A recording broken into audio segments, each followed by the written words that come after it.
everybody. Here we have a DirecTV set-top box from 2006. It's a pretty basic set-top box. Pretty much in the Stone Age in regard to technology. Doesn't even have HDMI or nothing like that.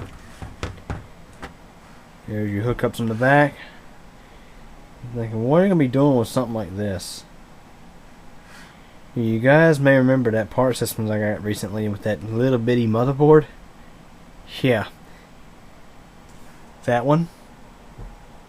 You know, I got planned. What I'm going to try to do here is I'm going to try to fit this self-contained motherboard into this set-top box case. Yes, you heard that right. I'm going to try it.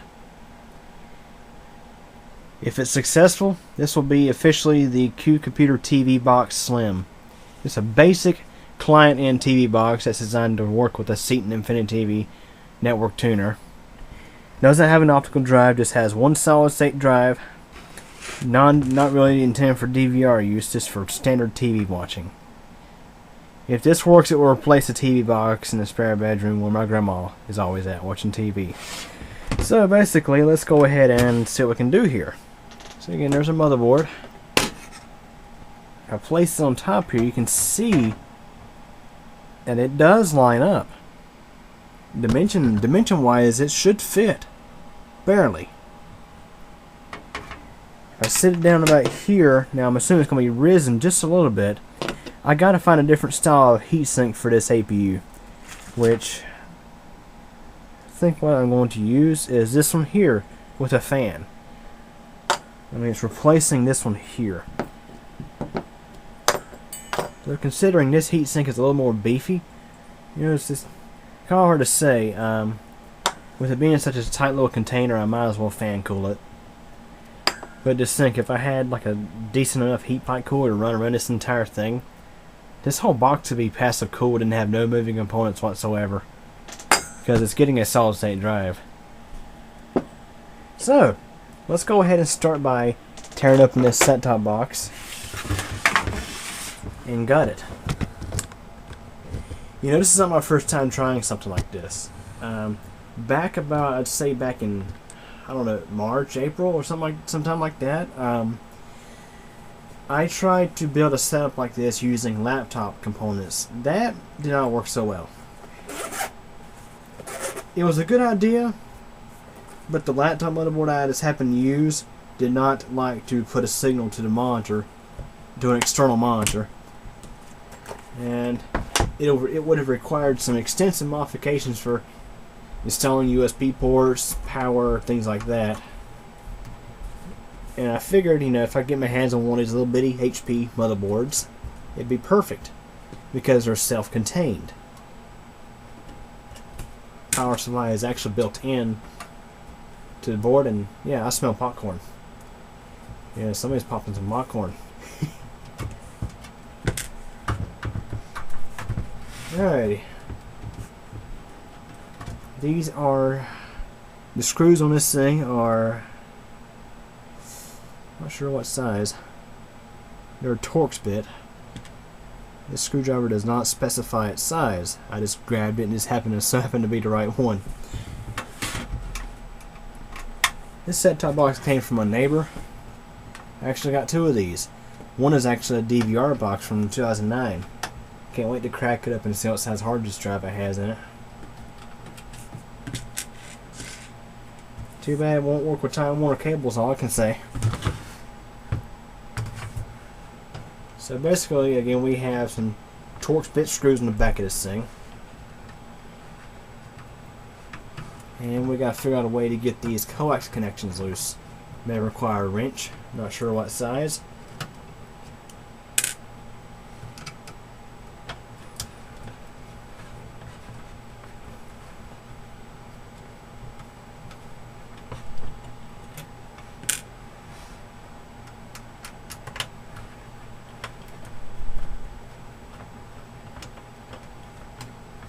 Okay, it looks like all the Torx bits. Oh, there's one more.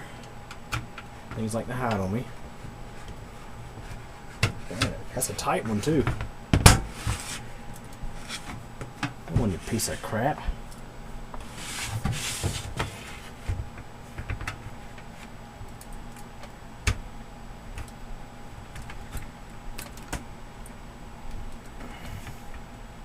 Finally, you always got to have that real tight screw. Never fails. It actually went to the phone jack. Now it's inside of here.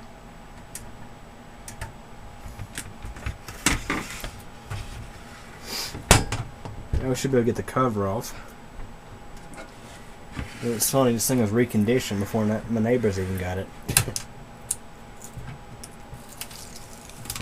You think Time Warner Cable's bad about reusing stuff? DirecTV actually suggested they keep their existing equipment for future use, which, by the way, they switched to Time Warner Cable.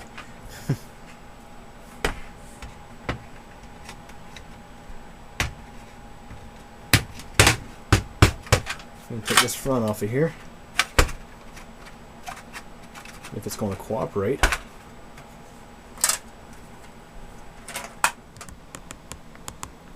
Okay, we got the cover off of the box, and I figured let's just go and take a look at the components inside, just so you can see how gutless these boxes usually are.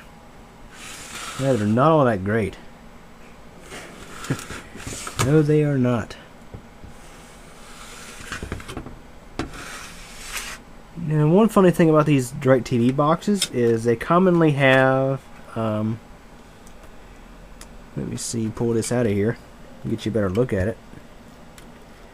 They typically have like a telephone hookup that you plug your telephone line into, so that your box can get caller ID on its screen. Now, to DVR boxes, sometimes they'll actually, I think they used to use the telephone line as like a dial-up connection to go online and get guide updates and things like that. I don't know for sure. There's your little daughter board for the telephone hookup. And there's the rest of our box.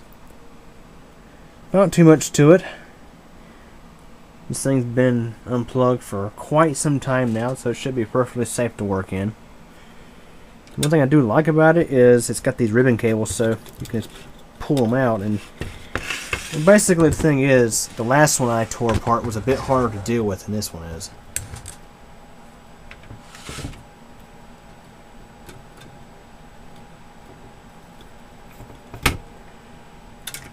And it's funny, you're thinking, why is the thing so gutless? Well, you think this way. This is probably only, what it is, it's only a 480i box. I think that's your processor. It's a Broadcom. That's a familiar name. You can see it monitor if you care to read it. But yeah, not too much to these things. Still trying to figure out how this one comes apart. It appears the PCB apparently just sits on a ledge. Now, the last one I dealt with, it was a bit different. The board was actually screwed in, like you would expect. This one apparently just sits in there. So let me go and finish tearing this thing apart, so that way we'll have a fresh box to work with. Okay, everybody, here's a quick little update on the chassis. What I've done here is I have installed, glue off the tail. It's everywhere. I gotta trim that up. Basically, I've installed two standoff plates for the motherboard. Yes, I'm literally going to hot glue the motherboard into this thing. Yeah, that's definitely redneck computer engineering right there. Yeah, motherboards can go here, and I got this here and this here. That's because when I modified the metal case, it took the back screws out, which took away the support of the whole case. So I used two 5¼ inch snap-ins from cases and just glued them in there, nice and sturdy. That should help retain the overall stability of the case, such as, let's say, if somebody else has set a monitor on top of it, like a flat panel or something, you know, like that. So now it's a matter of putting the board in the thing. You see how that goes. Okay, everybody, got the solid state drive mounted and the computer is up and running. It's always a good sign when it's late at night and you've been working on this thing all night long. Our LEDs are working great. USB ports are working on the front. Haven't tested audio jacks yet, but for those who care, there they are. I'll be careful with that before I get this thing fully back together. My initial plan was to put the solid state drive over here, but due to size areas, it was kind of a issue. Now this solid state drive is plastic. It's plastic cased, so it's non-conductive. It is actually glued in between here and here. It's not actually resting up against the RAM. This is the thing I like about having that low profile memory in here. You see, this is actually one of the 6 that came out of the Black Max not too long ago. DDR3 1333, only 2 gigs of RAM in there right now. That's actually how much the machine had before. I mean, all it does, it just runs Media Center, and that is it. Just runs Media Center. That's all.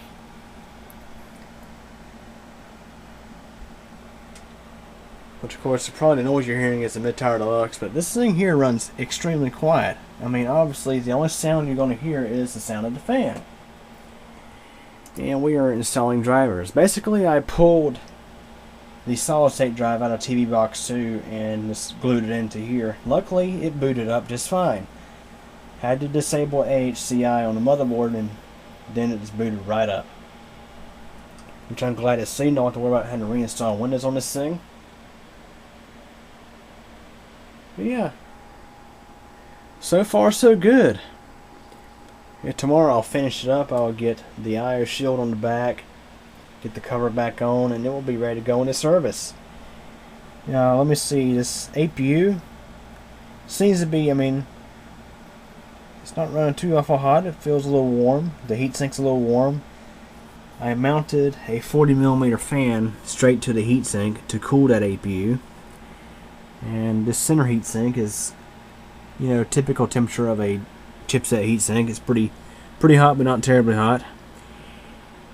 And I did manage to tidy up most of the cables in here, considering almost every header in this thing's used. I mean, audio, USB, all those kinds of things.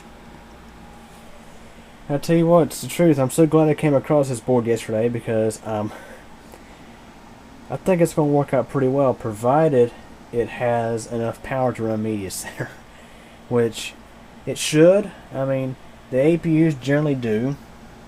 Don't see why it wouldn't. It's a dual core APU.